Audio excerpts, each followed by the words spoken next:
मेरे दोस्त, हर जमाने का सुपरमैन एक अलग सुपरमैन था। कभी किसी के लिए होप का सिंबल, कभी के लिए कंट्रोवर्सी का मुद्दा, और कभी एक आउटसाइडर जो एक नॉर्मल इंसान बनने की कोशिश कर रहा है। और अब जाके डेविड कॉर्नस्वेट के साथ हमारा एक नया एरा शुरू हो रहा है सुपरमैन का। वैसे पिछले कुछ सालों से डीसी के साथ हमारी भी लाइफ में कुछ अच्छा नहीं चल रहा है, तो हम ट्राई कर रहे हैं कि सुपरमैन भी अच्छी जाए और हम भी अच्छे हो जाए। तो आओ इस चर्चे के मुद्दे पे बहुत सारी चर्चा करते हैं चाय के साथ। बिना चाय के भी कर सकते हैं वैसे, but let start the video मेरी मधुर आवाज के साथ।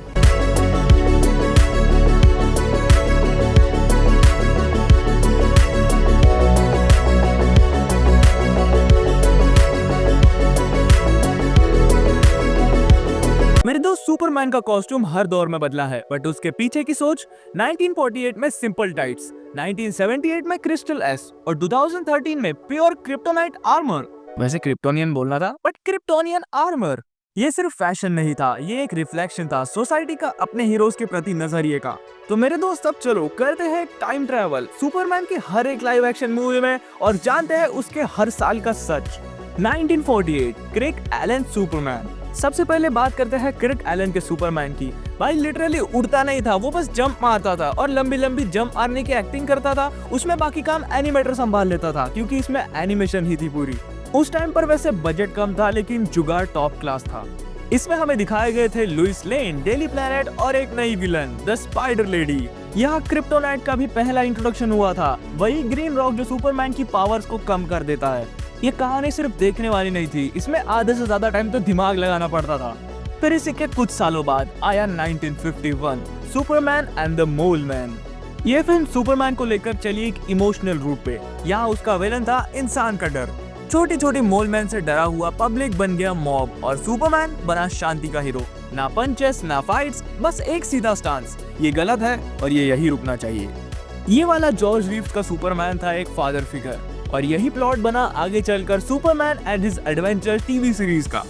फिर आगे बढ़ते हैं 1978 में क्रिस्टोफर रीव्स का आइकॉनिक सुपरमैन। तो जैसे मैंने तुम्हें बताया, अब तक के जितने भी सुपरमैन आ चुके थे वो उड़ नहीं सकते थे, और ये पहला सुपरमैन था जो उड़ सकता था। और सच में क्रिस्टोफर रीव ने दुनिया को बिलीव करवा दिया कि रिचर्ड डोनर ने सुपरमैन को बनाया है मॉडर्न डे। इसमें एपिक म्यूजिक था जॉन विलियम्स के द्वारा, क्रिप्टोनाइट की ग्रेविटीज और एक क्लीन बोल्ड सुपरमैन।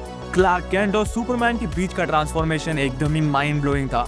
एक बंदा अपने पोस्चर, वॉइस और वाइब को इतना चेंज कर सकता है कि वो एक्चुअली कॉमिक बुक एक्यूरेट लगने लगे। और इसमें मेन विलन थे जीन हैकमैन एके लेक्स लूथर, खोपड़ी वाला खलनायक, या फिर बोलूं बिना बालों वाला मोगैम्बो। वैसे एक्चुअली मोगैम्बो को भी बाल नहीं थे।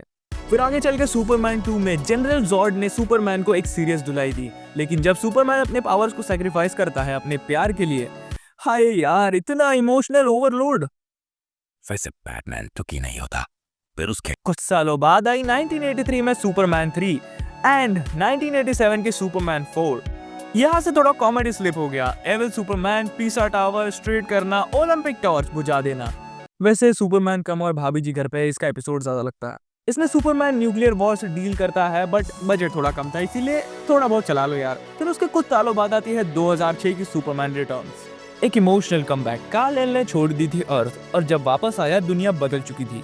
लोइस ने लिखा था why the world doesn't need Superman, और इस मूवी में सुपरमैन ने डील किया विद रिजेक्शन, लोनलीनेस और एक सीक्रेट बेटा। ब्रैंडन रूथ ने किया पूरे रीव वाइब्स का रिक्रिएशन, काफी इमोशनल टच दिया।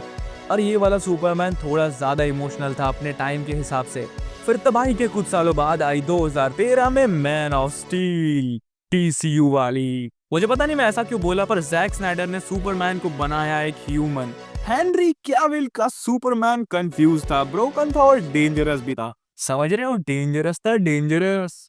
वो हमेशा स्ट्रगल करता था हीरो बनने के लिए, जनरल जॉर्ड को मारना, किल को रूल करना, और हमको दिखाया एक डार्कर डीपर सुपरमैन जो मुझे चाहिए अभी फिर से, बट अभी नहीं मिल सकता। फिर इसी फ्रेंचाइजीज का सीक्वल आता है बैटमैन वर्सेस सुपरमैन, जिसमें मेरे दोनों फेवरेट कैरेक्टर्स लड़ते हुए देखे गए थे, और जीतता सिर्फ बैटमैन ही है। मैं आज तक मानता हूँ बैटमैन अपनी काबिलियत की वजह से जीता था। वैसे वीडियो सुपरमैन के ऊपर है, इसीलिए सुपरमैन जीता था, ठीक है। ये वाला Superman broken suit, broken hopes और एक Superman searching for who truly he is, and this was the best Superman. Believe करो यार, कितना भी बायस लगूं, पर ये वाला बढ़िया था। 2025 में आता है जेम्स गन वाला Superman, colourful, Pinky vibes, power of girls. David कॉर्नस्वेट का सुपरमैन एक हीरो है जो ऑलरेडी फ्लाई कर सकता है। नो रिटेलिंग, नो ओरिजिन, बस एक नई दुनिया, नई वैल्यूज के साथ। पुराने जमाने वाला लाल पट्टा वापस आ चुका है और टकला एलेक्स लूथर वापस से आ चुका है क्रिप्टोन की मजे लेने के लिए। और हाँ, इसमें वो कुत्ता भी है क्रिप्टो, जो थोड़ा ज्यादा एनिमेटेड लगता है। वैसे सुपरमैन डार्क तो नहीं या फिर किसी इमोशन को रिफ्लेक्ट भी नहीं करता, पर ये एक चीज को रिफ्लेक्ट करता है, जेन ज़ी की होप। मुझे तो होप है इस वीडियो पे 100 लाइक्स भी मिल जाएंगे। तो एट द एंड मेरे दोस्त, हर सुपरमैन ने दिखाया एक नया रंग, कभी गॉड, कभी गाइड, कभी कंफ्यूज सेवियर। और हर सुपरमैन में एक चीज कांस्टेंट थी, लुइस सुंदर थी। अरे नहीं, बट एक्चुअली हर सुपरमैन में एक चीज कॉमन थी, होप। तो एट द एंड मेरे दोस्त, मैं भी होप करता हूँ कि इस वीडियो को मिलेंगे 1K व्यूज।